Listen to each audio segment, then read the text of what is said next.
You're listening to The Edge with Mark Thompson. If you're a newcomer to the show, you should know that we don't normally do wall-to-wall politics on every episode anyway. We'll do politics up front. We have a regular visit with Michael Shure, who is our political correspondent, and we do a segment with him to start the show. And then typically the bulk of the show is a visit with someone who could be from politics, but also from the world of entertainment. We have writers, we have comedians, producers, musicians. Our rule is just that if the conversation's interesting, we hope that you will find it interesting as well. But today, it's wall-to-wall politics, and it couldn't be wall-to-wall politics on a better week. The announcement by Anthony Kennedy that he'll be retiring from the Supreme Court leaves open a seat, and it is a critical seat in reshaping this country for the next 40 or 50 years. So esteemed political commentator Bill Schneider, who just wrote a book called Standoff, How America Became Ungovernable, will be visiting with us through the bulk of the show, along with Frank Conniff, who's a great progressive voice and very funny man, does a daily show on Sirius Satellite Radio, and J.Elvis Weinstein, our regular contributor, documentary filmmaker and comedian. And we'll have Michael Shure to kick things off with the Fast 15. So with all of these people, we'll discuss the Trump presidency, how it's led to this point. And if you're a Trump backer, if you're a Trumpy, I want to thank you for being here. I know that we're a bunch of liberals, and so I appreciate you. Someday, I'm sure you feel, we'll see the light, that Lord Master Trump is the apex of all that is holy. You'll get a little satisfaction from this episode because you'll hear us kind of break down what happened in this past presidential election and how it might happen again.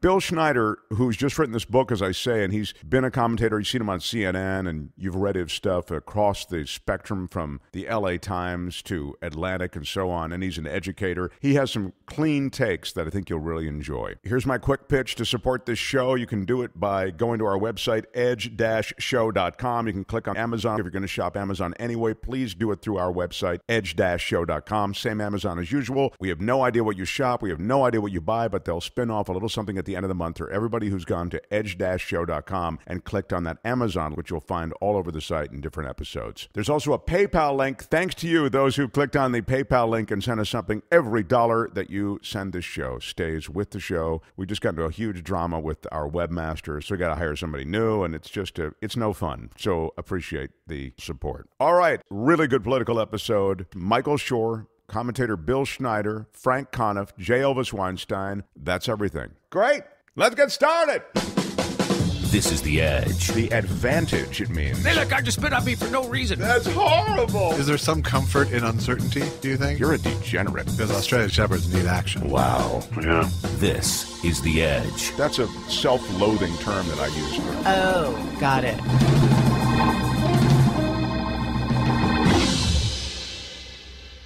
edge-show.com. Stupid. Why is there a dash? Edge-show.com. Sometimes things just move so quickly. The news is breaking so, what's a synonym for quickly? Fastly. Fastly, that we need to bring someone in regularly to get some perspective. That someone is Michael Shure, everybody. How are you, folks? Good to be here. Good to be here. Hey, Mark. Hi there, Michael Shure. There's a lot going on all the time, but some weeks feel particularly packed. This is one of them. I'm going to start with the announcement from Supreme Court Justice Anthony Kennedy that he's going to retire. Right. This is huge. Just summarize for those who, most of us don't watch the Supreme Court closely. Who's Anthony Kennedy? Why does this matter? And what's likely to happen? Okay, I'll do that in a second. There's a little bit of a small piece of small talk I wanted to throw in here. I was over at the Young Turks the other day, and the Young Turks is where Mark and I do some of our work as well. And there are so many people that work there that I don't know most of them now. And one who I don't know, but who I had to pretend I knew, came up to me and said, "Are you and Mark Thompson best friends?" I said, "No, we're good friends. I don't know about best friends. You know, Mark and I grew up in different places." And he said, "Because you seem like you guys would be great friends." And I said, "Thank you. I like Mark. We are great friends, and thank you. And what's your name?" But I didn't say that. So I'll point him out to you, Mark, and maybe he'll go up to you too. But I just had to put that in. I was saving that for the show. The term best friend seems like one of those terms from childhood that you would age out of, and yet no one ever ages out of it. They don't. I think, but not everybody has that either, right? I have a best friend who I speak to every day who lives in North Carolina. He and I went to first grade together, and we have remained friends since then. You speak to him every day? I speak to him every day at one point or another, even for a second. And we don't speak about anything necessarily significant every day. Hey, what's going on? But that's it. You don't do a fast 15? We don't do a fast 15. But that's what I mean. So you're right. You do age out of that unless it's something that's grandfathered, right? Right. No. It's more the term best friend. I just don't, Right. I don't understand why it's something that starts in childhood. You'd think you'd age out of that like a best friend. Well, I don't know. So does best friend. daddy. Daddy starts in childhood too. Right. You age out of that. Right. Yeah. And when your daddy is your best friend, everything's perfect. Right, exactly. I'll tell you who my best friend is. Who's your best friend? A guy named Robert who sent $50 to this podcast this past week. He's now my best friend too. Yes. So he and I speak every day, by the way. I can be. All right. So take us to the Supreme Court and what's happened. Anthony Kennedy, appointed. People don't remember the whole saga that got us to Anthony Kennedy in the first place. He was the third choice for this seat to replace Lewis Powell, a conservative justice, on the court by Ronald Reagan. Ronald Reagan put forward a man named Robert Bork, who you may remember, who was not confirmed by the Senate. And it was a controversial nomination, a controversial confirmation process. And, it was what gave rise to the word being borked, when there's just no way you're being railroaded, as people say, we're going to get borked on this one. Not necessarily accurate unless you were Bork, and that's how you feel. And he had a chip on his shoulder about it all the time. Then they put up Douglas Ginsburg, who, just to show you how times have changed since Anthony Kennedy became a Supreme Court justice, Douglas Ginsburg had to step away. They had to recall the nomination because it turned out that he had smoked marijuana, and that was a disqualifying part of Douglas Ginsburg's life story, which, today I don't know that would have the same effect, certainly. And then we got to Anthony Kennedy, and Reagan wanted someone, he came to California to get him. He's someone he knew from when he was governor of California. And he wanted somebody who would be an easy pass, someone who was really milquetoast, someone I remember at the time saying it was like putting Gerald Ford on the Supreme Court because he was very, very sort of bland. He has been kind of bland. On social issues, he seems to have evolved. He was in an unenviable spot, which is to be the swing vote. He was basically a Supreme Court of one. And that's a very, very difficult place to be. Now, people despise him because of the rulings that he didn't make on either side. But he really was in a very tough spot for a very long time. There are a lot of people who disagree with his takes on social issues and others. But now we come to the fact that he's leaving the bench at 81. And this is why elections matter, and this is why talking about the Supreme Court is something that the Democrats tried to do a lot for the first time in 2016. It obviously didn't work. Well, it worked in the popular vote, but it didn't work. And Donald Trump is going to name a Supreme Court justice, and it's going to be very, very divisive. Well, just on the election, Democrats talk about it, but so do Republicans. They look at gun rights. They look at abortion. They look at these things that are, and they know they are, associated with Supreme Court appointments. And Donald Trump himself made hay over the Supreme Court appointments. So, but that was 2016. Really, though, Mark, was the first time it became a campaign issue constantly. It was not a headline issue before. Democrats would scream and yell during the Reagan and Bush years, "Why aren't we making this an issue?" They said people don't relate to it. In fact, it's the most relatable thing because it's the only legacy of a president that you can't really undo. Well, the Roe v. Wade abortion rights case, the right for a woman to have control of her own body and to make this choice. Right. The thinking traditionally was always that they're not going to touch this. This is a radioactive issue, and this judgment was controversial at the time, and it's going to be left alone. Right. That looks as though it may no longer be true. No, it is imperiled now. But Anthony Kennedy, for his part, is somebody who supported Roe and supported the precedent there. Susan Collins, a senator from Maine, the Republican senator whose name you're going to hear a lot this year because she's someone who may not support but who generally falls in line with the Republicans. She says she looks at Roe as precedent, and the precedent can't be changed. Well, precedent is changed constantly by this activist court, and I think that there's reason to be concerned about Roe now, where there wasn't before, and maybe that's going to change the minds of some of these women who are in Republican senators, names like Lisa Murkowski and Susan Collins, who we just mentioned, and maybe it's going to affect some of the retiring Republican senators. One thing to keep in mind: there's nothing they can do, the Democrats, to stop this, right? If the Republicans go along party lines, they're going to get their Supreme Court justice. One thing that could change that dynamic and be convincing on that dynamic is if Robert Mueller comes out with something that puts Donald Trump's presidency in peril. The Democrats could make an argument to some Republican senators that this president, who is under now investigation, perhaps indictment, perhaps impeachment, and I'm pushing this. I mean, this is not likely, but if something really, really flagrant comes out of Robert Mueller, that is what could change the dynamic here. Other than that, they just have to find somebody who enough people will vote against. The Democrats will have to stay in line, and they have to not lose some of their own as well, and that's not going to be easy in an election year.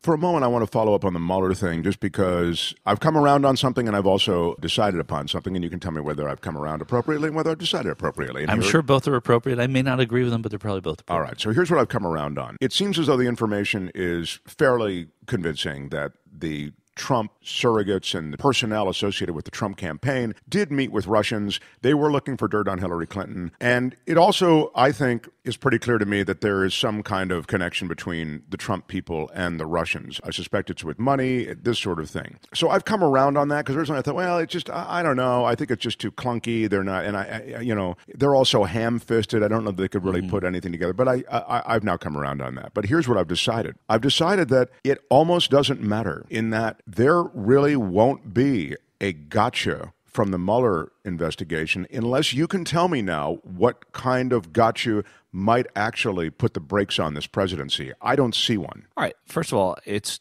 totally it's conjecture. Conjecture, yeah. There's no way of knowing what's going on. It's been an airtight investigation, with the exception of indictments and the exception of announcing who has been receiving a subpoena. That's it. So there's no way that we know anything. And what you say could make all the sense in the world. And let's go with your thesis and your premise here. There's nothing to say that anything. And Donald Trump himself said it in the infamous, I could shoot somebody in Fifth Avenue and it wouldn't matter. If he's still right about that, then it doesn't matter what comes out of that office.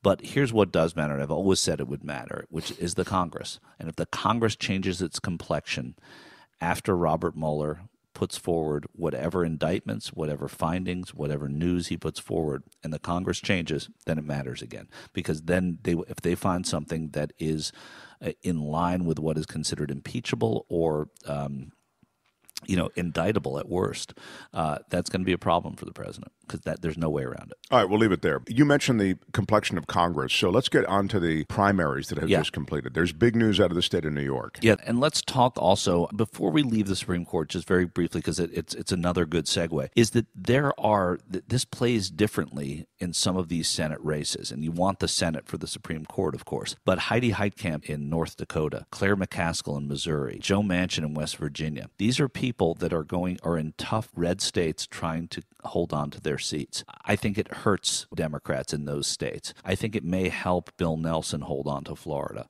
So it does become a campaign issue, and it's something to watch because the Democrats need to hold on to Florida, and they can't lose more than one of those states. But they're looking to pick up others as well. Anyway, we'll move from there to what happened. I'm glad you made that point because there's so much talk about the Democrats need to regain seats, and the truth is there could be slippage as a result of the Supreme Court becoming a front and center issue. Exactly, not in every state, but in a handful of them. Okay, so you look now at New York 14, Joe Crowley's seat, the fourth highest ranking member of the Democratic caucus, probably the eighth most powerful member of the House. He lost to an incredible candidate, Alexandria Ocasio-Cortez, who's 28, who when seated will be the youngest woman ever to win a congressional seat, should she win in November, which she likely will. And it's interesting because the analysis coming out of this from every different segment of politics, it's why I love politics, is different. Different people have different takes on what happened here. The progressives said this is a mandate for progressivism. Well, there's not a mandate this year. They've lost a lot of races that they put up, and what they refer to as establishment Democrats, a phrase I hate, what they refer to as those candidates have done very well and are now poised to help win the House because of candidates like that. Ocasio-Cortez is an outlier as it pertains to that. You're saying those who they've termed establishment Democrats, more mainstream Democrats, they are the ones who are poised to take the House. They are the ones who are poised to take the House, Go ahead, as they would be. And that, and in fairness to this progressive movement, to our revolution, to Justice Democrats and all that, it doesn't happen overnight. So that's why this is a significant victory, because it shows that it's possible, and it will likely inspire other more progressive Democrats to run in 2020, 2022, 2024, et cetera.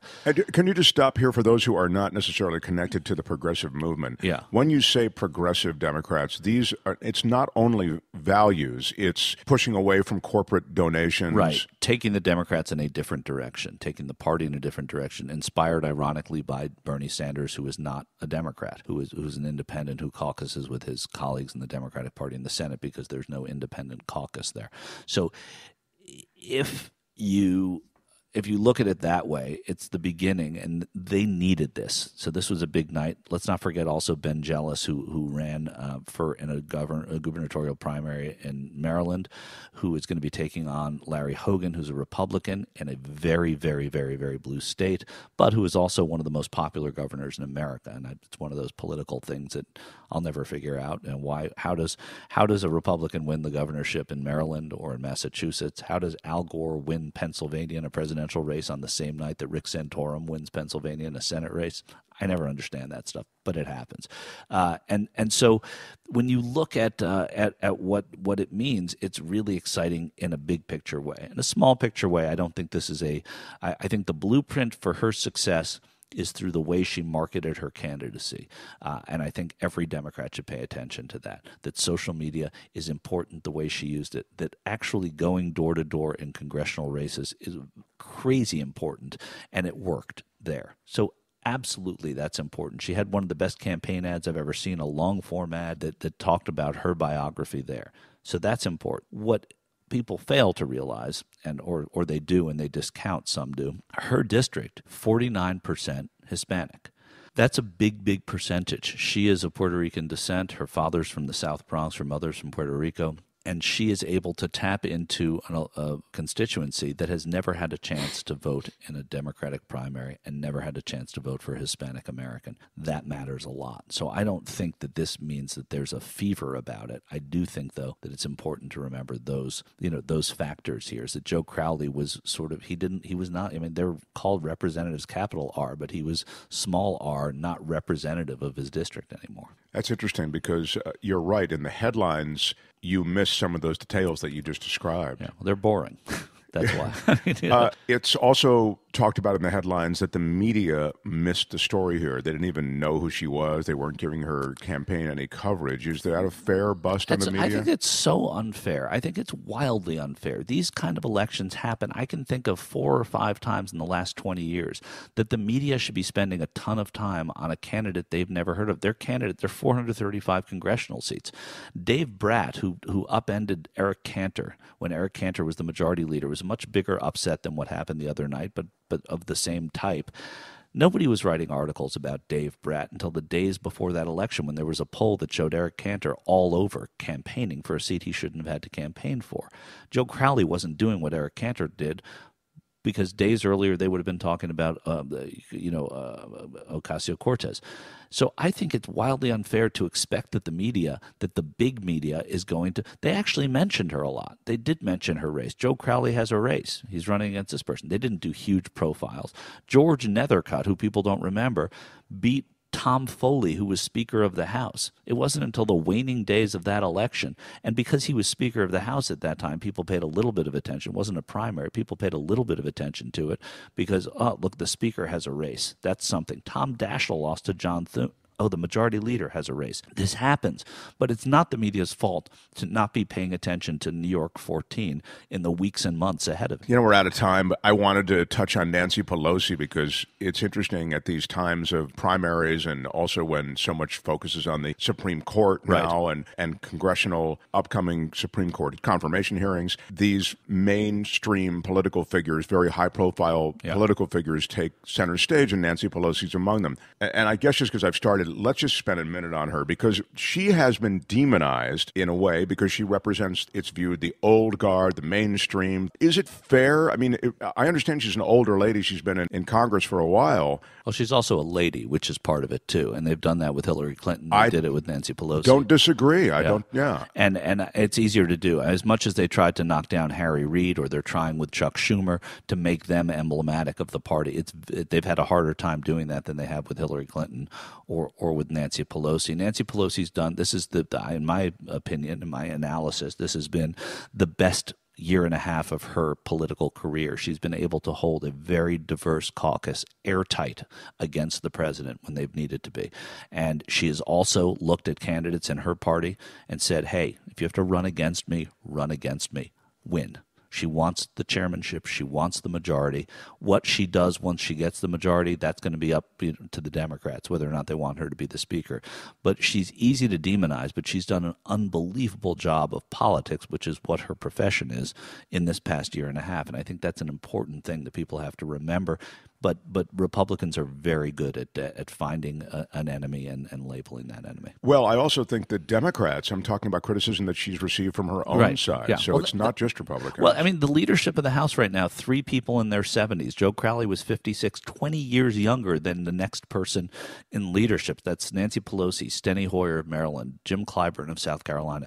These people, they're saying, are too old. They might be, Democrats may be right. They're going to have to put some new blood in there. That's something that Ocasio-Cortez, her victory may inspire somebody more progressive, somebody younger into leadership there, and that would probably be a good thing for Democrats. We'll talk more next time. I wish we had more time, Michael. I always wish we had more time. Right. Well, they call it the Fast 15 for some reason. For that reason. All right, leave us with a happy thought. It's a tough week for a happy thought, but I have a question. When Anthony Kennedy leaves the court, he gets to keep those robes? You know, when you finish a shoot on a successful series, and his has certainly been successful, it's been in the court for a while, you get to keep the wardrobe. That's true. I think so too. You know, and listen, he's a Kennedy. They can do whatever they want in a robe. He's Michael Shure, everybody. Thank you all. Thank you so very much. You continue to be so kind.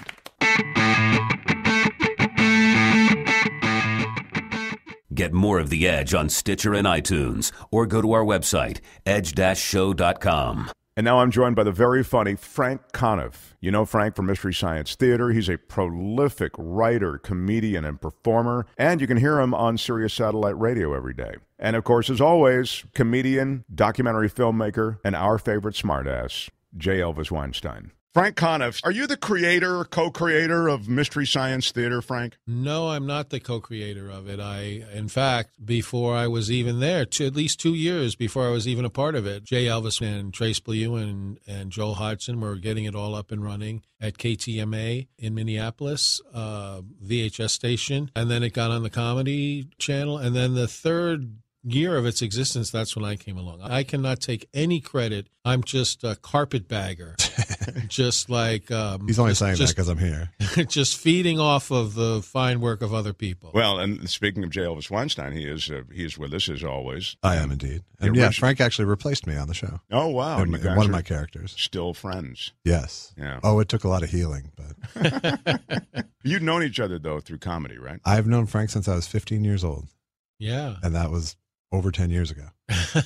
How did you two meet? We met do you remember specifically where we met? It was I just remembered in general just doing stand-up comedy in Minneapolis. My guess it would be at the Ha Ha Club. Yeah. Mm-hmm. Because that was a club that didn't serve alcohol. Right. So Josh was allowed to go there, and I went there because I wasn't allowed to drink alcohol anymore, and it was a good club for me to start out at in Minneapolis. Were you really drying out at that point? Yes, that's entirely why I moved to Minneapolis. I went to, in 1985, I went to drug rehab at a place called Twin Town in Minneapolis, and then I went to a halfway house, and then I just stayed in Minneapolis. And luckily, there was this great stand-up comedy scene there, and, you know, I tried to do stand-up in New York, but I didn't have my stuff together because I was all screwed up on drugs and everything. And then finally, when I was sober, I had it together to consistently do comedy. And luckily, there was this great scene in Minneapolis of great comics like Josh and Liz Winstead, and Louis Anderson, Joel Madison, Joel Hodgson, Jeff Cesario. Yeah, all kinds of just a great thriving scene At one point, there were like 5 full-time comedy clubs there at the time. Yeah, it was crazy. Yeah. And comedy was sort of exploding everywhere at that point. Yeah, right? that was the 80s comedy boom. Did you come out to L.A. from there? I did, yeah. And Josh did a few years before I did, but I stayed with the show with Mystery Science Theater for 5 years. And then I decided I want to try my luck in L.A., work on other shows, see how that would work out. And so then that's what I did. Frank and you have something in common, probably many things in common. Something that comes to mind is Frank is like he cranks like a Gatling gun, joke. I mean, it's amazing when you hear him on the show, even on, you do this Sirius satellite thing that I try to catch whenever I can with John Fugelsang. Yeah. And there's always a construction, no matter what the situation, no matter how dark the time, you're able to cobble together some kind of joke. And Josh, I think you have that same quality. Absolutely. Yeah, we're the same cloth, I think, in that regard. Yeah. Frank does a much cuter little smile before he does a joke, though, that I just find adorable for all these years. Yeah, with me, I don't know if this hurts the joke or not, but you can see him coming from a mile away. And Frank is the son of a Pulitzer Prize winner. Is that right? Yes. I didn't know that. Yeah, my dad was a journalist for Hearst newspapers and won a Pulitzer Prize for international reporting in the 1950s. Wow. Back when I was only 30. I didn't think it was possible to hold Frank in greater esteem than I have. I know. But I now do. Well, I always thought it was something hard to live up to, but then I was nominated for a Cable Ace Award. Where did your dad keep the Pulitzer? He kept it over the bar in our living room with his other many. He won many, like the George K. Polk Award, the Overseas Press Club Award, stuff like that. He had all those plaques. And then his bar, which was his favorite part of the apartment. Well, this has been a really wild time. You're on a progressive show. Yeah. It's the show we do on Sirius XM. It's not on their political channel. It's on a channel called Sirius XM Insight, which Pete Dominick, I don't know if you know him, he started it. And so it's basically, we talk about it, it's basically NPR with dick jokes. Okay. I think Fugelsang is just amazing. He's like a great. Force of nature. He is so great. Yeah. I worked with him when I was head writer of America's Funniest Home Videos. And he was the co-host with Daisy Fuentes. That's right. And it's funny now that I've heard him and gotten to know him through all the different venues that I always think when he shows up and stuff like that, or even this Page 6 thing that he's doing, I'm thinking, I haven't watched Page 6 for all I know. He doesn't do it anymore, by the way. Oh, he doesn't. Okay. Yeah. It always just seemed like, are you kidding me, dude? You want to do that? It's so lame, compared to what, Yeah, but he's got those, he's got what you have, too, which is hosting chops. Right. Yeah, he has great hosting chops, and he has a family he needs to support. Right, that is And true. with Page 6, he was literally doing Page 6 in the morning, and then coming and doing our very progressive show in the afternoon, and then at night doing stand-up, So he has that ability to juggle all those different things. Yeah, and that's a full life. If you can do it, that's a really full life, except for the Page 6 part.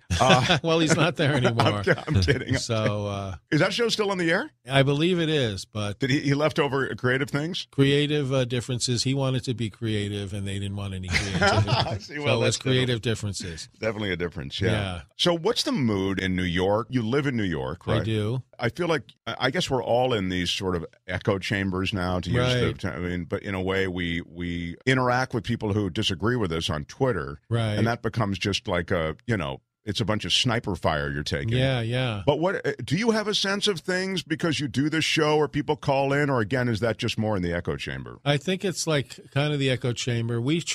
John tries to get different political voices on the show. He's willing to listen to conservatives. He wants to reach out to Trump supporters and find out where they're at and maybe try to convert them. I have no interest in talking to those jerks. So that's a little bit of a conflict. But yeah, and I'm not just in New York, but Sirius XM is Fox News is right across the street from us. They're actually very neighborly. I went and borrowed a couple of lies the other day. It was great. And come on, that's what I'm talking about, Josh. I've seen Frank use that joke construct for so many places he's lived and worked. It works, Josh. And then across the street is MSNBC, which actually, I don't know if you know this, they have a detector that goes off if anyone walks through that has any self-awareness.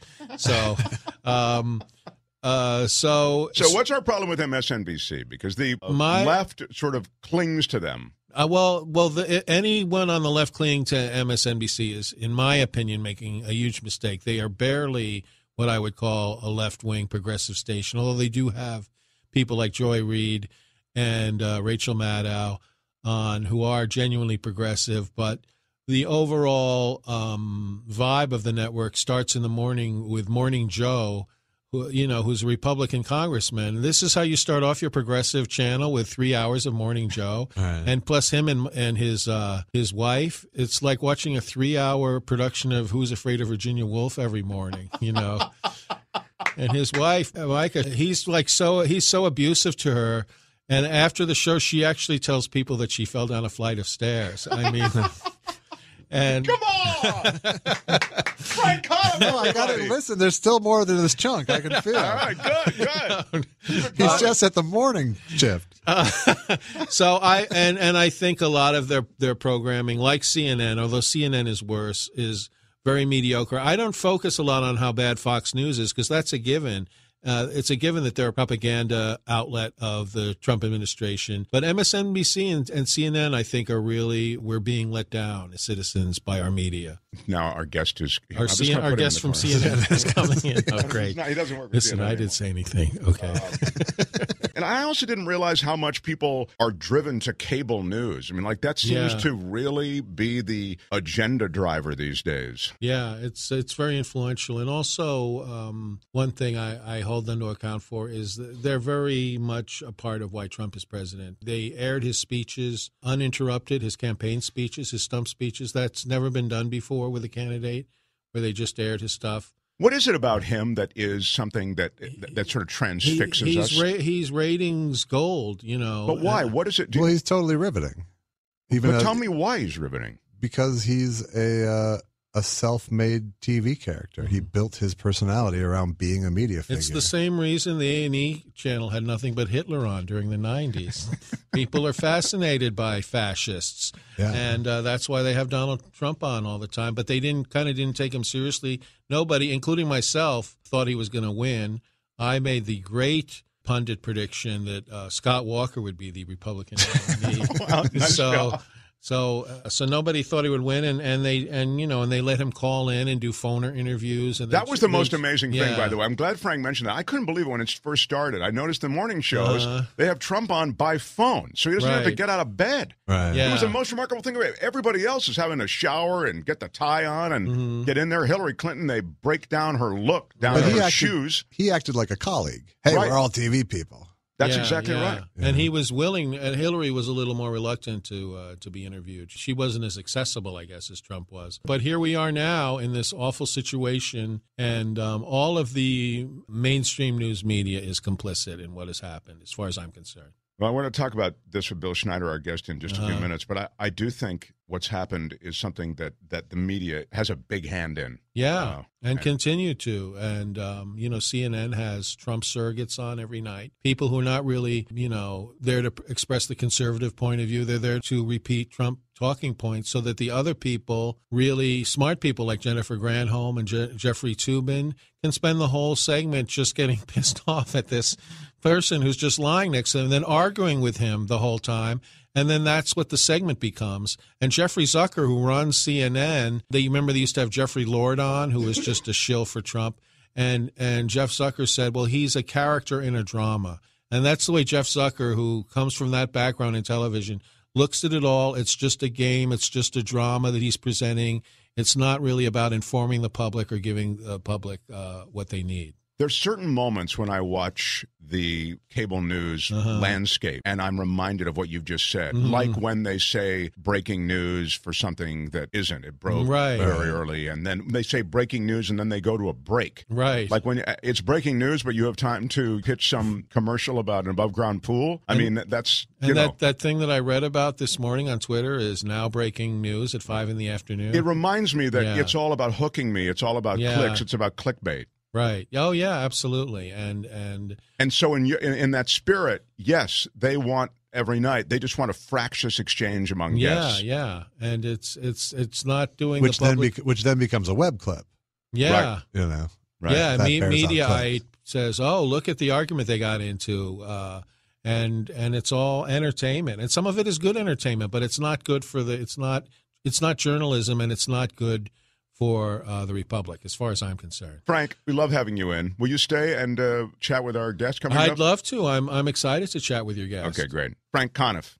Frank Conniff and J.Elvis Weinstein are here with me to welcome in a leading political analyst. You've probably seen him on CNN. You've read his stuff in The New Republic, The Atlantic, The LA Times, The Washington Post. He's an author. He's a scholar. He teaches now at UCLA and George Mason University. His name is Bill Schneider. And welcome, Bill Schneider. Thank you. Your book is called Standoff, How America Became Ungovernable. We'll get to a lot of the specifics in the book because you do talk about a divided country, and one of the themes is really how the founding fathers divided government in a way to sort of keep us in a sort of standoff. Is that a fair way to summarize it? Yes, because the founding fathers didn't want strong government. They had just fought a revolution against the tyrant, against the King of England. So when they set up a system of government in this country, they wanted it to be limited government, as weak as possible, because they didn't want to be tyrannized. Now, today, of course, the concern isn't with a tyrant, it's with a megalomaniac, and that's Donald Trump, the president. But he might have some tyrannical qualities, though, wouldn't you agree? Well, there's an argument for that. But the idea is that they wanted weak government, and in fact, the first Constitution they wrote, before the current Constitution, was the Articles of Confederation that set up a government that was so weak it was totally inoperable, and they had to throw it out after about 7 years and rewrite it as the current Constitution because they wanted a weak government, divisions of power, checks and balances, a federal system between the federal government and the states, different branches of government, 2 houses of Congress. They were all checks on each other. That made it very difficult for government ever to govern in this country. What's happening now with the states and the Federal Balancing Act? That's always tense, and may just be the headlines in this president and this administration, but it seems as though the feds are trying to play the Trump card, and I mean that every way you can mean it, that the feds will be the last decider on policy. Well, that's true. The federal government has supremacy over the other branches of government, but there is a kind of non-fatal civil war going on. A student once asked me at UCLA, "Is this the most divided we've ever been as a country?" And I said, "Well, you know, young man, we did once have a civil war. And 750,000 Americans died in the Civil War. Now, we're not nearly there now, but I would say this is the most divided we've been since the Civil War."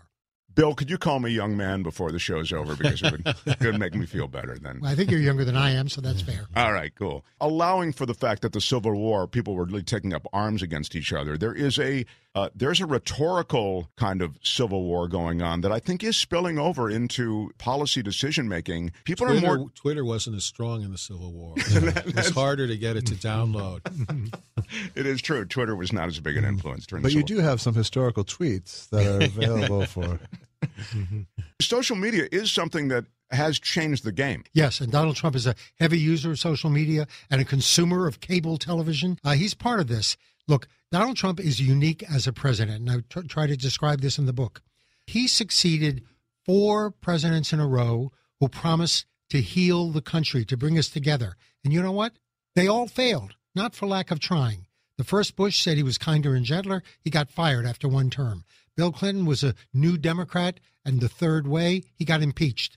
The second George Bush, when he announced for president, he said, "I'm going to be a uniter, not a divider." That turned out to be a bad joke. And then Barack Obama announced in 2004, there's no liberal America, there's no conservative America, there's just the United States of America. Turns out he was wrong. If you look back on those guys you just mentioned, the Democrats really did do things that you wouldn't consider particularly liberal or progressive. I mean, Bill Clinton, you talk about it in the book. Bill Clinton, go down some of the stuff that Bill Clinton did to essentially roll over for the conservatives. Yes, well, when Bill Clinton was president, he did something actually good for the Democrats. He showed them how to survive in an era when Reaganism was still the dominant mood of the country, and people wanted weak government. The Reagan consensus ruled in the 1990s. So Clinton showed Democrats how you can survive in that era. What kind of measures did he support? He supported NAFTA, which was a free trade agreement. He supported welfare reform. He deregulated Wall Street. He supported a crime bill that turned out to be very punitive and led to mass arrests of minorities. He balanced the budget with cooperation of Newt Gingrich. He did all those things. And you know what? They were all supported by Republicans. And you know what the Republicans then did? They impeached him. They supported him on all his domestic measures, and then they turned around and said, we don't like your values. Your values, sex, drugs, rock and roll, those are from the 60s, and we hate the 60s. Said the other serial adulterers who were opposing him. Right. Yeah. They had to get out from under their mistresses long enough to, Well, what's unique about Donald Trump is he did not, for 1 minute, run as a healer. It's a joke to say Donald Trump is out to heal the country, as Obama was, as even George W. Bush was. He ran as a divider. He saw that there was a war going on, and this has been going on ever since the 60s. And he said, I'm going to take a side, and I'm going to lead an army. And he rallied and mobilized an army. He didn't quite get more votes than Hillary Clinton, but he knew where the votes would count the most. So he was a divider from the outset, and he's governing as a divider. No president in the past has ever done that, including Abraham Lincoln, who was elected the leader, against slavery, led the North in the Civil War. In his second inaugural address, he started out by saying, with malice toward none, with charity for all. I'd like to hear Donald Trump say that. Right. The only lip service he's ever given to being a uniter was on election night and then never again. That's right. I mean, to me, Trump's presidency, and sorry, Trumpies, there are a few of you who come here, and I'm grateful that you're here, and I don't mean to insult you, but it always played to me like a clunky con. I never thought there was anything smooth about it. He is a con man. That we know this about Donald Trump, that he is a grifter and a con man. And one of the things, I think he has, to be fair, it seems like he's united Russia. So, so that's a good thing, right? Yeah, you want to hear an odd statistic? In a recent poll this week, among Republicans in this country, Chairman Kim of North Korea is more popular than Nancy Pelosi. Wow. I'm not surprised by that. That's, yeah. What does Nancy Pelosi represent to all these Republicans who, and I think a lot of Democrats now have turned on Nancy Pelosi? Well, she represents different things. To many Democrats, she represents the old order, and they're Sanders people by and large, and they want a new face, a new order for the Democrats, generally to the left. To Republicans, she represents the devil. She and Hillary Clinton. I mean, because they're successful women, successful, accomplished women. And liberal. They have liberal values. What's happened in this country, I argue in the book, is that conflicts of interest, which used to rule in politics, like business versus labor in the 30s, those are negotiable. Those you can make deals on, but they become conflicts of values. This is a conflict between the new America and the old America, which supports religion and traditional values. The new America supports diversity and inclusion.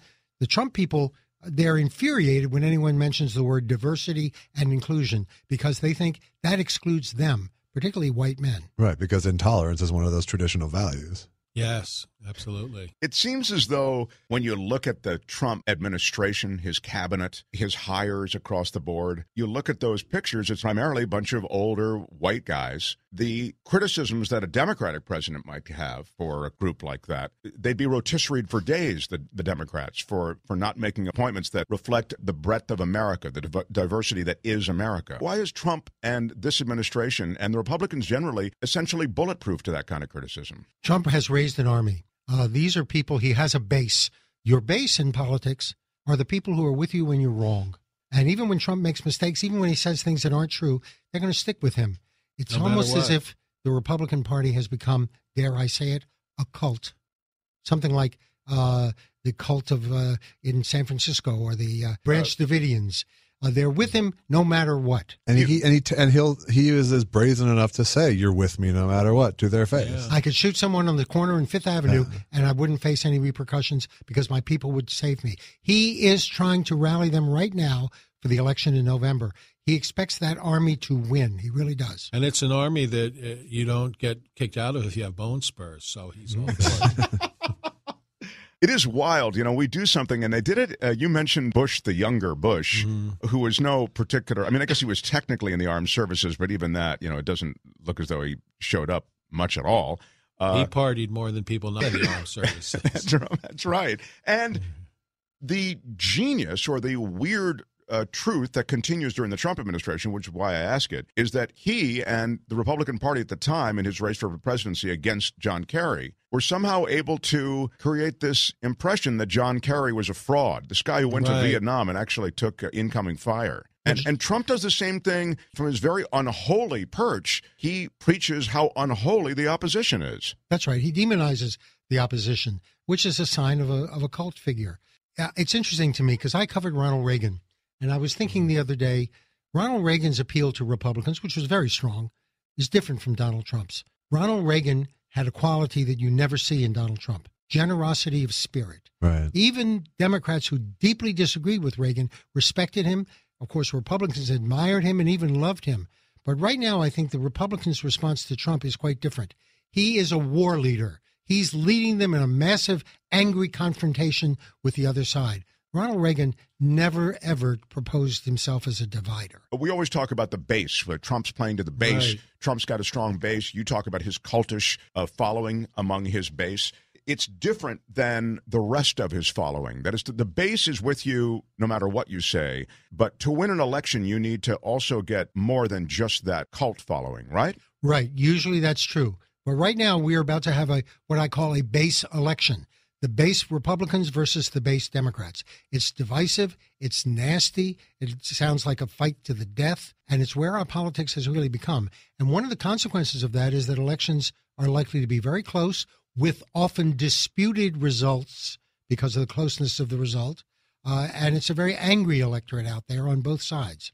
And one thing I would say the Democrats need to do is become as good at getting the vote out in midterm elections as Republicans are. Republicans have been very good at getting their base out and influencing the midterm elections and also local state legislature. A lot of the policies that Republicans have enacted have come through local state legislatures, which they've worked very ably at influencing, whereas a lot of the people on my side, the Democratic side, when it's not a presidential year, we tend to tune out. And it's like our biggest enemy is apathy. And this has been since the Reagan era that this has been taking place. So it's not like we can turn it around in one election. But I do think that some of those tactics need to be adopted. There seems to be more passion this particular midterm election, and hopefully that will manifest itself in people coming out and voting. I remember 2010. We called it the Tea Party election. Right, Tea right, Party. yeah. They were pretty passionate.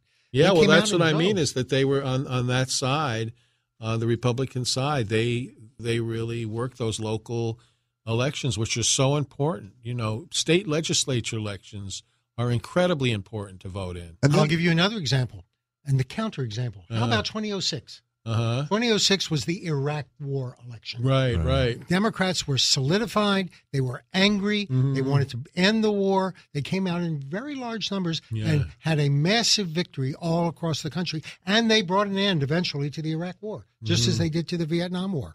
Yeah. You even mention this in your book, the fact that certain things bring the people to what you call a crisis. I talk about the fact that the only way this country becomes governable is if we have a crisis, because then public opinion suddenly becomes more urgent and the pressure is on office holders to do something to solve this problem, like the financial crisis of 2008, which led to Obama and a lot of legislation, like 9/11, which produced the Patriot Act within weeks in a country that's otherwise hard to govern. There was a civil rights crisis. There was an inflation crisis in the 70s. We've had crisis after crisis. When a crisis occurs, and nobody sets them off, they just happen. When a crisis occurs, the country becomes rather easy to govern. That's the solution to the system that has blockages and checks and balances, and that makes it very difficult to govern. But the people decide what the crisis is. Yes, and the politicians try to create crises all the time. I note in the book that politicians march around the country and they say, we have a moral crisis, we have an education An immigration crisis. An immigration crisis, an environmental crisis, or they declare war on things. There was a war on poverty, I remember, in the 1960s. My old boss, Senator Daniel Patrick Moynihan, said, we declared war on poverty and poverty won. We had a war on drugs, we had a war on crime, we had a war on inflation, we had a war on terror. That's simply a way of generating a sense of crisis. My job has always been to know when the crisis is real and when it's not.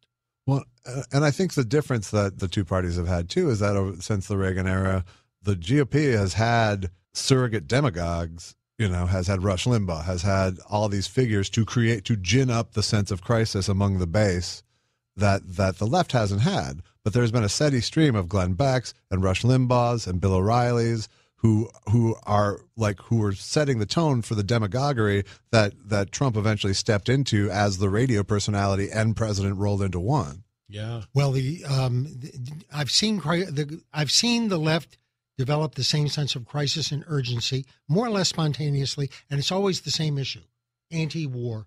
Yeah. When there's an anti-war issue, as there was in Vietnam when I was growing up, and there was recently in Iraq, when there's an anti-war issue, then Democrats say, a lot of Democrats say, I don't want to talk about anything else except the war. Right. Where are you on the war? If you're with us against this war, we're for you. And if you're not against the war, we don't want to have anything to do with you.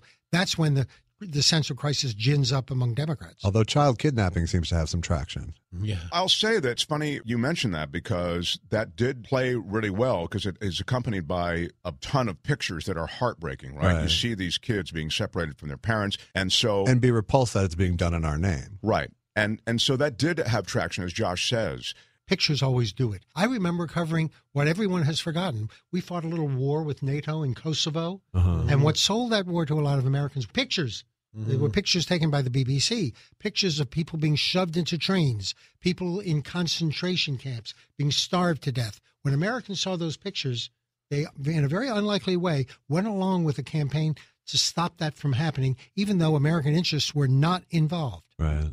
I will say, just to press the point, though, that the crisis of refugees coming out of Syria, that was accompanied by heartbreaking pictures of that little boy, couldn't have even been 3 years old, face down in the beach. Just to even talk about it, I almost get emotional. And yet, Americans ultimately came down against taking in Syrian refugees. And they certainly came out against intervening in Syria, which President Obama tried to do and got shot down by Congress. They wouldn't even vote on it.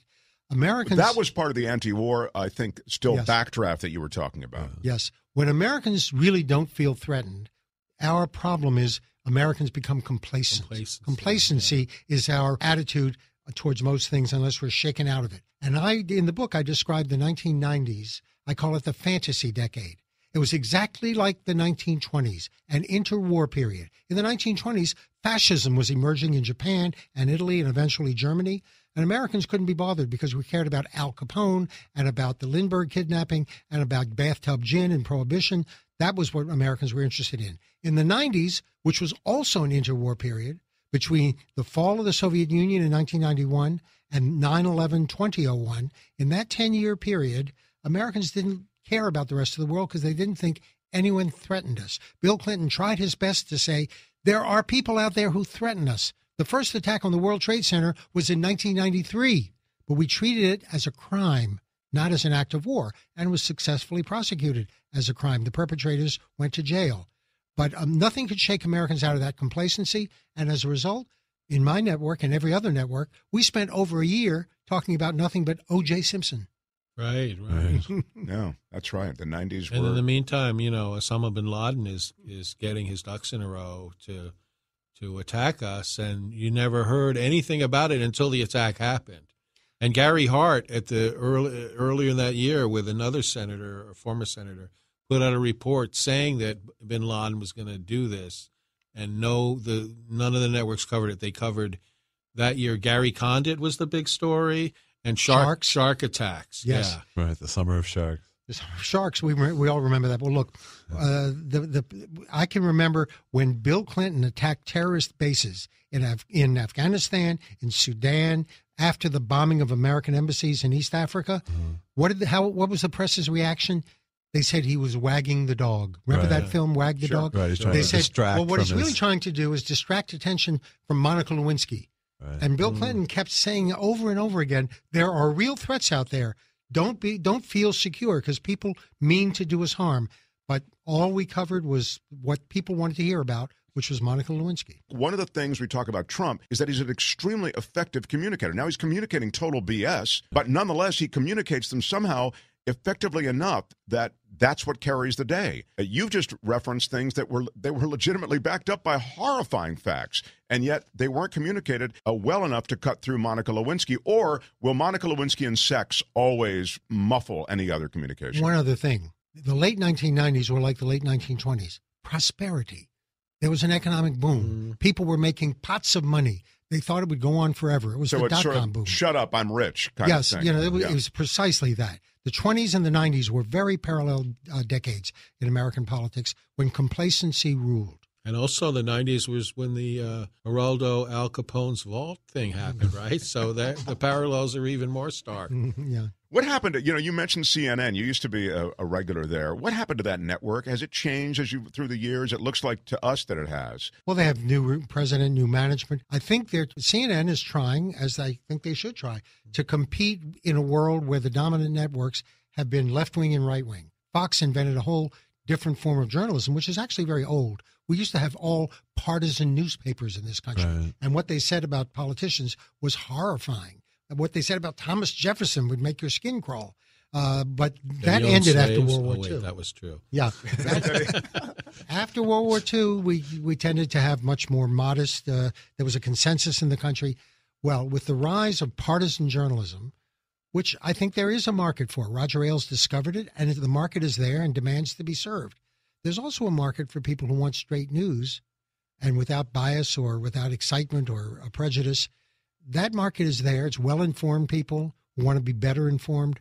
The problem is it's not a huge market. It's a niche market. It's well-educated people. NPR. I often describe NPR Democrats who are very high-minded, who believe in all things considered. Rush Limbaugh does not consider all things. He considers what he damn well wants to consider. But we have the tote bags. That's right. That's right. But there is a market for it, and CNN is trying to figure out how to survive in this polarized atmosphere. Yeah. With false equivalency. Yeah, I don't think it's resulting in good programming, but we'll see. The great advantage it has is that it doesn't cost a lot of money. I mean, in other words, they bring somebody on, they have their pundits at minimal retainers, and a lot of them show up for free, and because they're pushing whatever. Their brand. Yeah, their brand. And then they just go at each other. And there's literally no other journalism to be done. I mean, the real heavy lifting associated with reporting and journalism, it seems to me it's being done elsewhere. Well, the newspapers are still there. I can tell you at many years at CNN, newspapers like the Washington Post and the New York Times really always set the agenda because they did the hard work. They did the reporting. They did the real analysis. Television was often put in the position of commenting on and analyzing what the newspapers had already reported. Mm-hmm. If newspapers really die in this country, it'll be a very significant loss because that is where real journalism is done. And I work for newspapers like the LA Times as well as for television. But if you watch MSNBC at night, all it is a regurgitation of the Post and the Times and their reporters coming on to talk about that night's stories. Yeah. And that really, they aren't breaking stories. They are reading the Washington Post and the New York Times on MSNBC at night. And there are other outlets besides those major papers. There's Mother Jones. There's Politico. There are other, and increasingly those alternative venues are where you're getting investigative pieces done. And you know what the thing is during the 2016 election, there were great investigative pieces done about Donald Trump. All of his stuff was looked into by David Farron, hauled by Kurt, I'm blanking on his last name. Eichenwald. A lot of deep dives, and they would put out their stories, and there'd be some buzz about them, but mainly people didn't care. Ultimately, people didn't care. That's right.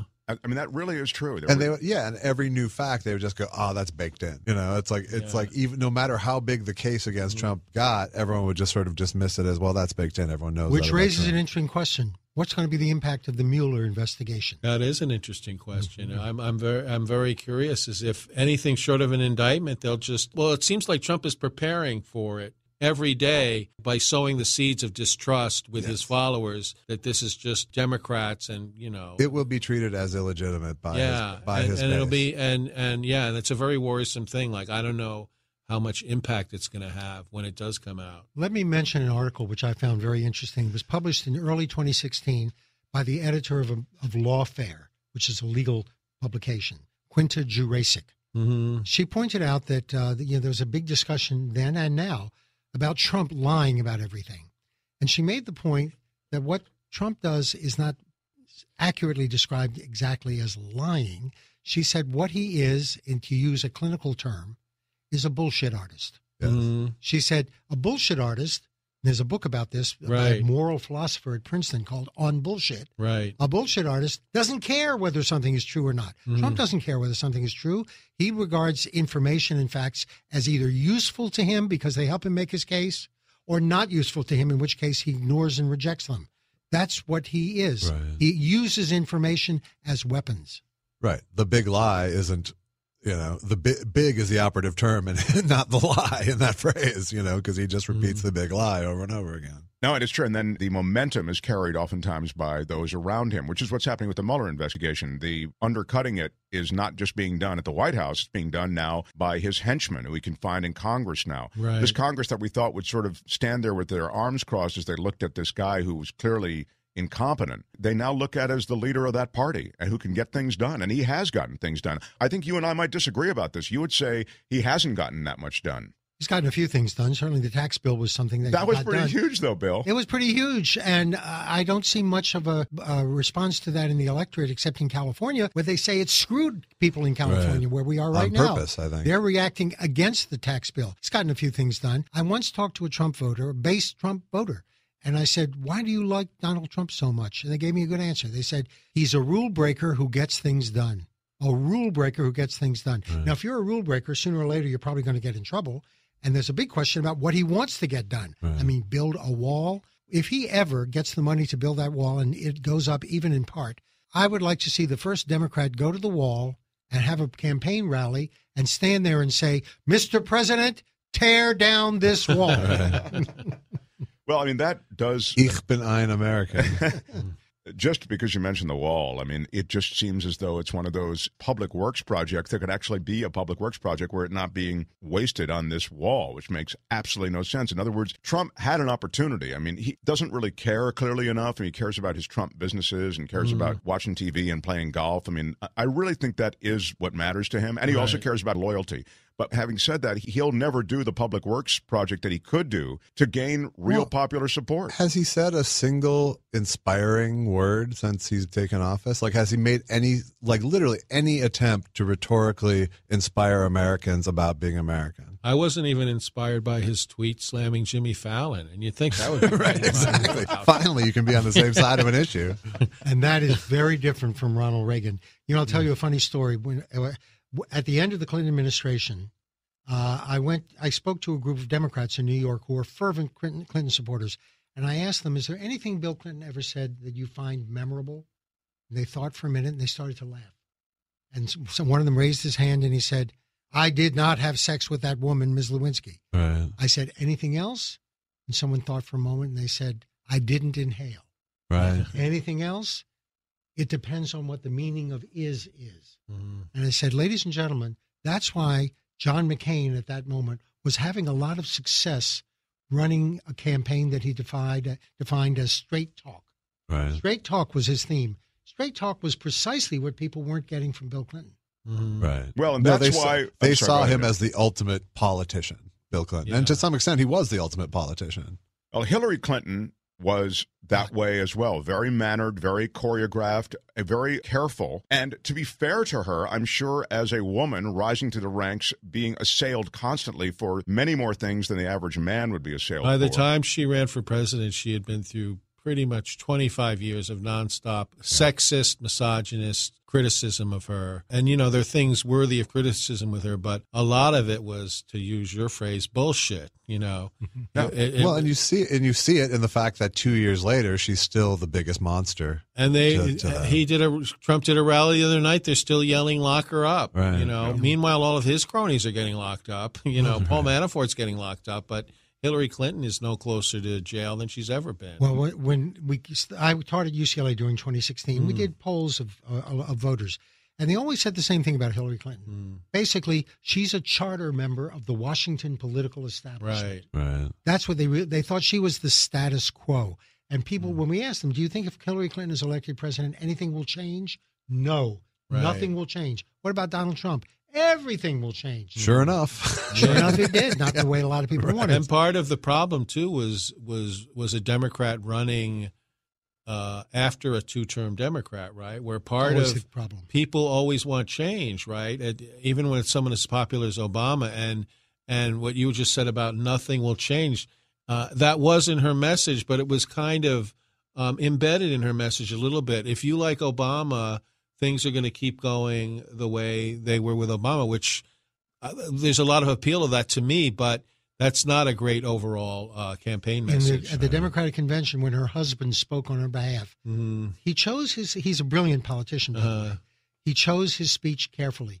He said, she's the best darn candidate for change this country has ever had. It was a good try, but it didn't work. People didn't think of her as a candidate of change. I think what in the end did her in was expectations. It's always a factor in elections. Everyone expected her to win. I half suspect Donald Trump expected her to win. Yeah, I think he did until that day. Everyone expected her to win. So in the end, a lot of people who agreed with her and really didn't like Trump but weren't enthusiastic about her, they felt like she doesn't need my vote. Right. Why should I go to the polls? Why should I bother? Because everyone knows she's going to win. Yeah. And so that just depressed turnout. I think so, too. I think anybody that didn't have actual enthusiasm for her kind of went, all right, well, whatever, it'll happen. She's going to win. In the book, I talk about a phantom candidate in elections called expected. It's not enough to win. You have to do better than expected. Right. If you win but do worse than expected, then you're going to be in trouble. Well, and you see it in Trump's rhetoric, too, and even in the way he bashes them. You know, this whole thing is a witch hunt based on an election. They should have won anyway. They were supposed, it was all, they were supposed to win that. The authenticity and rejection of the mainstream Democratic Party, we're talking about Hillary Clinton, as you saw in the last election, and now it's been laid bare. The fix was in. I mean, it was in a sense a coronation for Hillary Clinton as far as her party was concerned. I would disagree with that. Okay. The perception might have been coronation, but she had Bernie, who was a formidable opponent, and she had to work very hard through the primary. So that's fair. It was hard fought and hard won, and maybe if she'd run unopposed, it would have been a coronation. Right, but Bernie wasn't going easy on her. Yeah. Let me tell you, there's an old rule in politics which I grew up learning.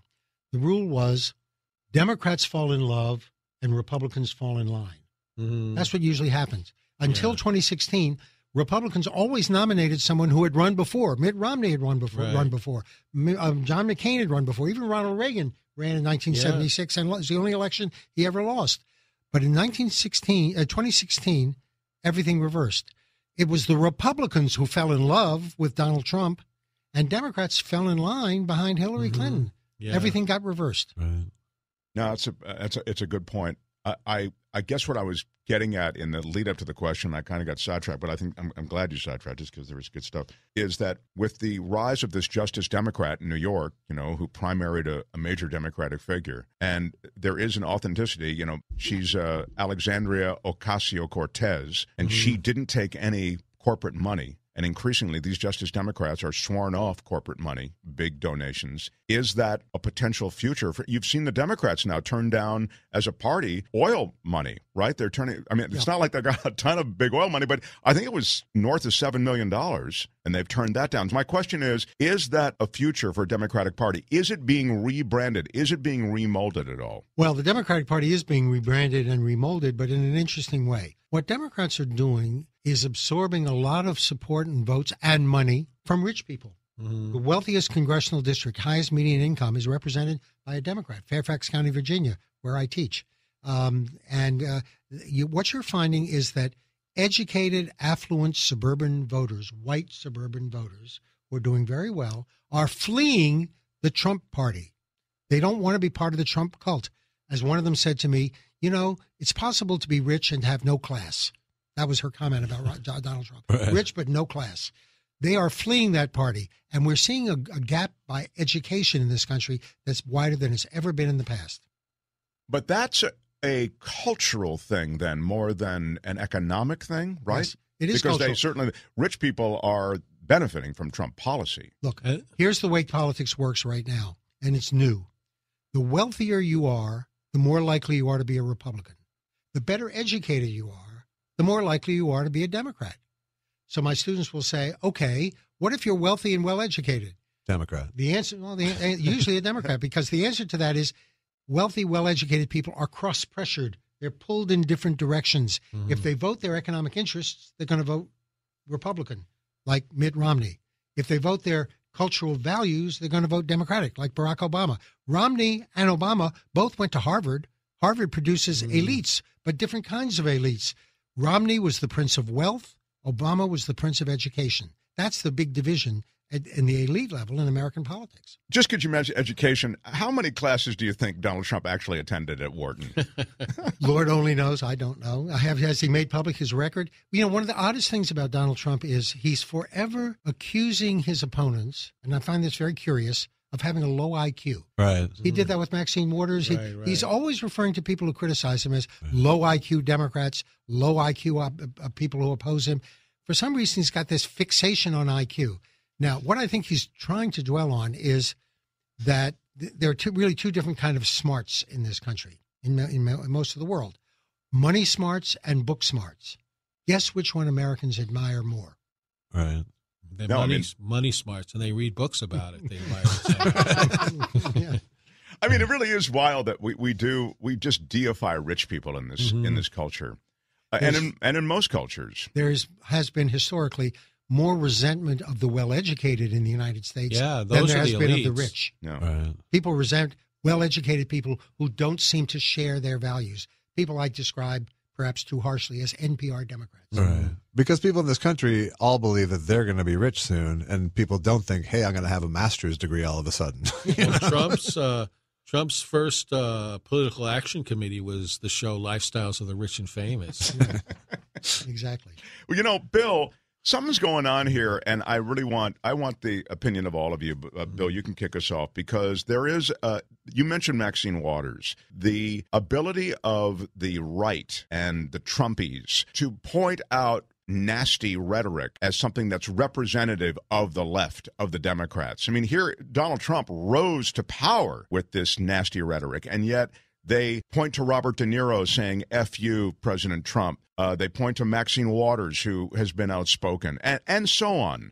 How can they do that so effectively? It's an amazing wrestle reversal. It's just, if you take shame out of the equation, you can get a lot of stuff done. If you aren't inhibited by a sense of shame at all, and I'm talking at all, associated with hypocrisy. Right? Yeah, then you can get a whole lot of stuff done if you aren't going to be governed by decency. Okay, then I ask this question to you, Bill. Does it hurt, though, the left, those moments when you hear Robert De Niro say, F you, Trump, because it galvanizes the right even more? Well, I don't know if I should say this, but it does impress a lot of people that the Democrats don't have cojones. Is that permitted?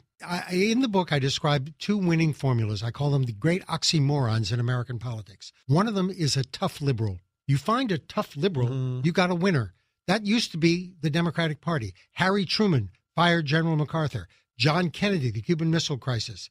Lyndon Johnson, if you opposed him, you'd wake up in the morning missing an important body part. Right. That's what Democrats used to be like. Then they became Walter Mondale, who got pushed around by the special interests, and George McGovern, who was 1,000% behind his running mate. Democrats became weak and wimpy. That's become the stereotype. You find a tough Democrat, you got a winner. And the same way there's an oxymoron on the Republican side. Republicans need a nice conservative. Conservatives these days, to most voters, look like Rush Limbaugh or Dick Cheney. They look like they're mean and nasty, or Donald Trump, and they want to stomp on your face. But didn't they have that in Mitt Romney? Exactly. I don't think they thought of him as They particularly didn't think nice. he was authentically conservative. They didn't think he was a That real the conservative. problem. What they had, the person they had it with was Ronald Reagan. Right. Ronald Reagan was really a nice guy. Sure. And people appreciated that. I talked about his generosity of spirit, something that Trump has none of. Well, those are the great oxymorons. You figure out how to find those candidates, and you got winners. Right, and we have a debate going on in this artificial debate about, because of the aforementioned things you're talking about the death of civility, which is ridiculous, which is like talking, I wrote the other day that, that them choosing this moment to talk about the death of civility is like waiting till mid-1930 to write is the stock market risky article? Right, absolutely. Because we're past that point. But, but we watched Obama basically model civility for all of us for 8 years, as Neil Gorsuch becomes, becomes the Supreme Court. Someone's on Twitter, I forget who said it, but I thought it was really true. He said, civility really only benefits the powerful. Yeah, that's right. I mean, the politeness is just going to allow. And the rabble beneath need to, if not be uncivil, but at least get their voice heard very We need to be scary. We are preparing in Washington, where I live part-time, for a real confrontation over the Supreme Court nomination. This is the swing vote on the Supreme Court. Anthony Kennedy. Supreme Court nominations confirmations are always the most bitter and divisive debates in America. And this is going to be a Donnybrook. I mean, this is going to be Democrats who are going to fight tooth and claw to keep Trump's nominee from being confirmed, although there's no such thing as a filibuster anymore of a Supreme Court nominee. Republicans ended that in 2017. You're going to see, you know what Trump is going to do on this issue? He's going to, may I quote from The Godfather, he's going to hit the mattresses. It's going to be the Corleones versus the Tatalias. Yeah. And this is going to be bloody in America. But don't the Republicans have the votes to get the confirmation? Yes, and it only takes, they don't have a vote, they don't have 60 votes to break a filibuster, but they ended the filibuster of it was called the nuclear option. In 2017 for Gorsuch, they ended the filibuster for Supreme Court nominees. Right, so as long as McCain votes, right? What? As long as John McCain is part of the process, they should have enough votes, right? Or they just need a majority. Right. They just need a majority. Now, can Democrats stretch it out and hope that they might have a majority after November in the Senate? That's less likely than a majority in the House, and the Senate votes on the Supreme Court. But if Democrats could somehow delay the nomination or the confirmation process and until after November, you'd have to make it till next year when the Democrats take over. Believe me, Republicans will do everything they can to hold this confirmation vote before the new Senate takes place. Of course, but I guess what I'm getting at is with my questions, you can huff and puff and try to blow my house in, but if I'm a Republican, I'm going to get this vote, and you guys are going to lose. That's you true. Democrats are going to lose. I got the votes, and you don't. Well, they should do whatever they can to delay it until, if it's at all possible. And maybe if I were a senator, I would say, well, we're just going by the traditional rule that you don't nominate a Supreme Court justice in a president's second year, because they made that rule up about in the president's last year. Right. So let's just arbitrarily make up another rule. I thought that the Merrick Garland, we were just talking about, this is very much in keeping with what we're talking about. I thought the Democrats went pretty quietly on parking the Merrick Garland nomination. Well, there was very little they could do because Republicans were in control of the Senate. And when Republicans were in control of the Senate, they controlled the agenda. And they basically said, Mitch McConnell basically said, we're just not going to do anything. But let me push back on that just to this extent. They had, Frank, you probably know the number of votes they had on Hillary Clinton with Benghazi. Thank you, Benghazi hearings. How many hearings they have on Benghazi? How many votes they have on Benghazi? Right. They kept bringing it up. I mean, they couldn't get it all off the runway, but they still truck that plane out every couple of weeks. Yeah. Yep. That's right. And I feel as though the Democrats should have done that on Merrick Garland. Well, they made a good effort to do that, but again, they had no power. Republicans, when they're in control of the House of Congress, they control the agenda. Democrats really have no power. And in fact, in the House of Representatives, there's no, I call them the most oppressed minority in American politics, whoever is the minority party in the House of Representatives.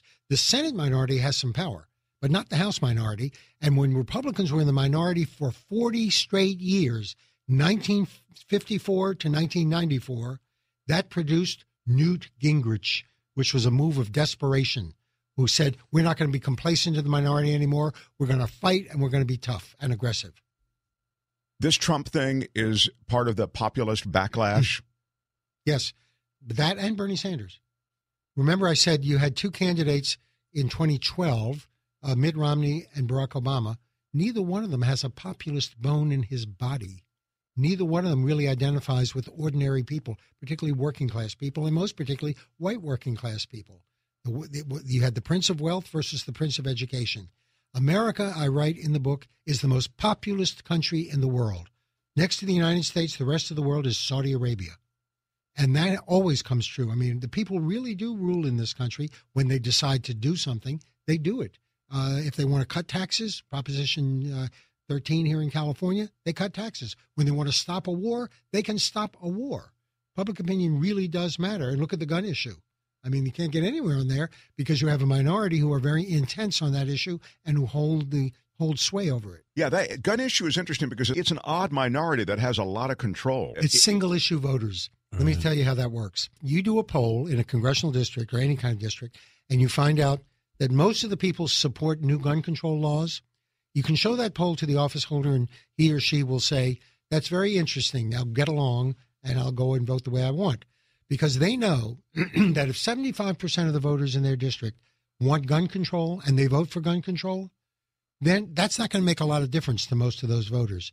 But the 25% minority who disagree with them, the gun activists and the gun owners, they are going to vote against that politician for that reason alone, because the gun issue controls their vote.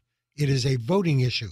Obama, at one point during his presidency, he pleaded with Democrats to become single-issue voters on the gun issue. If someone is wrong on guns, Obama said, and doesn't want gun control, you have to destroy them, even if you agree with them on everything else. And then Obama undermined his own debate, by his own position, by saying, of course you can't be irresponsible when you do things like that. You know what? Gun activists don't care about being irresponsible. They care about winning.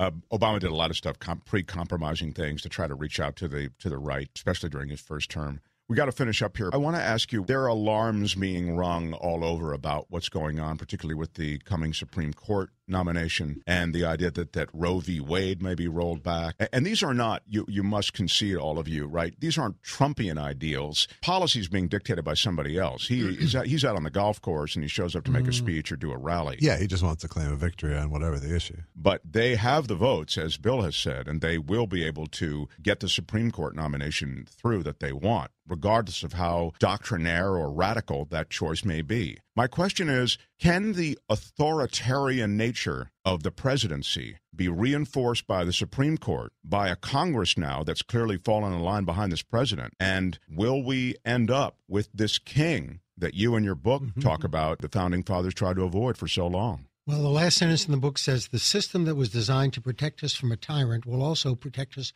from a megalomaniac. And it's not doing a bad job. The Supreme Court gave in to Trump on the issue of the travel ban, but on a lot of issues, lower federal courts and even the Supreme Court has stopped Trump because they're a competing branch of government. They have the authority to stop him when they think he goes too far. Congress has not given him everything he wanted. They still haven't given him the money for the wall, which is his number one campaign promise.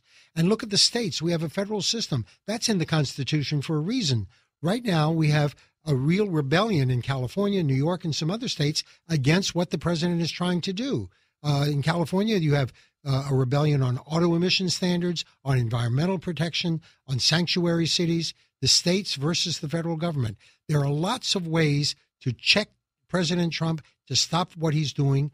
And as long as we have a division of power, that's going to continue. And all I would suggest respectfully is that division of power is lessened the more power is given to the executive by the courts and by Congress. Well, and particularly as he changes the makeup of the courts across the board. And by the way, those courts support gerrymandering, which continue to change the makeup of the Congress. That's true. But so those things that are supposed to keep him honest, Bill, it seems as though they're changing also. They are moving in the direction of more presidential and executive authority. That's been going on since Franklin Roosevelt. But I'll tell you something. The point I make in the book is we have a system of independent political entrepreneurs.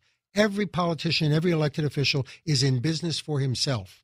And the reason why the Republicans in Congress are going along with Trump is he terrifies them.